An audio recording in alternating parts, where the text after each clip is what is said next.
Hello বন্ধুরা, আমার চ্যানেলে সবাইকে স্বাগত। আজ আমি আরেকটি নতুন রেসিপি নিয়ে চলে এসেছি। আজ আমি দেখাবো শাহী পনিরের রেসিপি। এই রেসিপিটা আমি একটু অন্যরকমভাবে বানাবো। প্লিজ আপনারা প্রথম থেকে শেষ পর্যন্ত একটু দেখবেন। তার জন্য আমি পনির নিয়েছি টুকরো করে কেটে, আর মশলা নিয়েছি হচ্ছে লবণ, হলুদ গুঁড়ো, ঘি, ফোড়নের জন্য নিয়েছি তেজপাতা, গোটা জিরে, শুকনো লঙ্কা, গোটা গরম মশলা, আর নিয়েছি চার মগজ বাটা, কাজু বাদাম বাটা, আদা বাটা, লঙ্কা গুঁড়ো, টমেটো বাটা, জিরে গুঁড়ো। আমি আগে থেকে গ্যাসের উপর কড়াইটা গরম বসিয়েছিলাম। এবার আমি পনিরগুলোকে ভেজে নেব। পনিরগুলো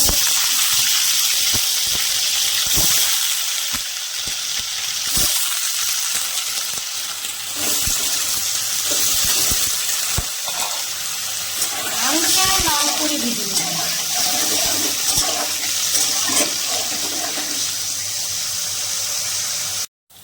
হালকা করে পনিরটাকে আমি অল্প ভেজে নিয়েছিলাম। এখন এটা তুলে নেব। পনিরটা ভাজা হয়ে গেছে।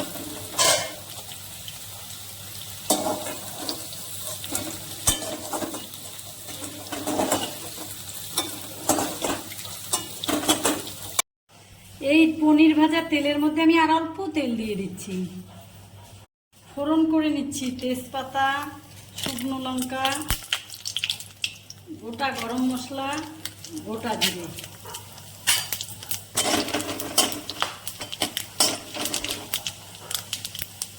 এবার আমি ফোড়নটা আমি করে নিয়েছি। এবার টমেটো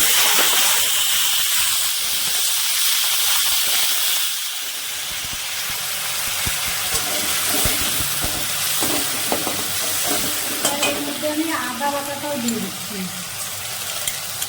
দিয়ে এটাকে আমি অল্প কষিয়ে নেব, যাতে আদা টমেটোর কাঁচা গন্ধটা চলে যায়।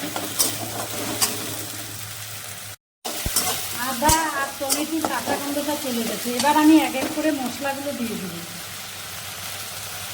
অল্প লঙ্কার গুঁড়ো, জিরে গুঁড়ো,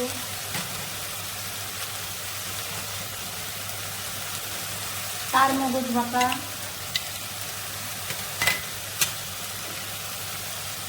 কাজু বাদাম বাটা, লবণ, হলুদ গুঁড়ো, সামান্য পরিমাণে জল দিয়েছি। এবার আমি মশলাটাকে ভালো করে কষিয়ে নেব।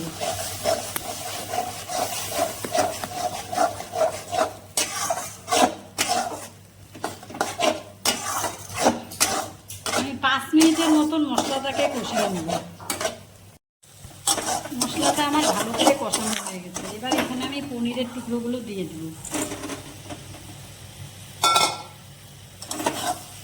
দিয়ে এটা ভালো করে একটু সামান্য কষিয়ে নেব। তারপরে জল দিয়ে দেব।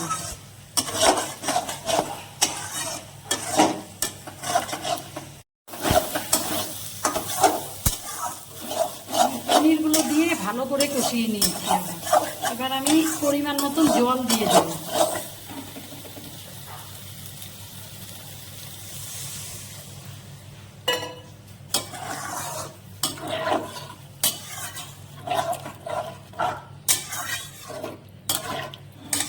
এটা 5 মিনিট রান্না করে নিয়ে নামিয়ে দেব।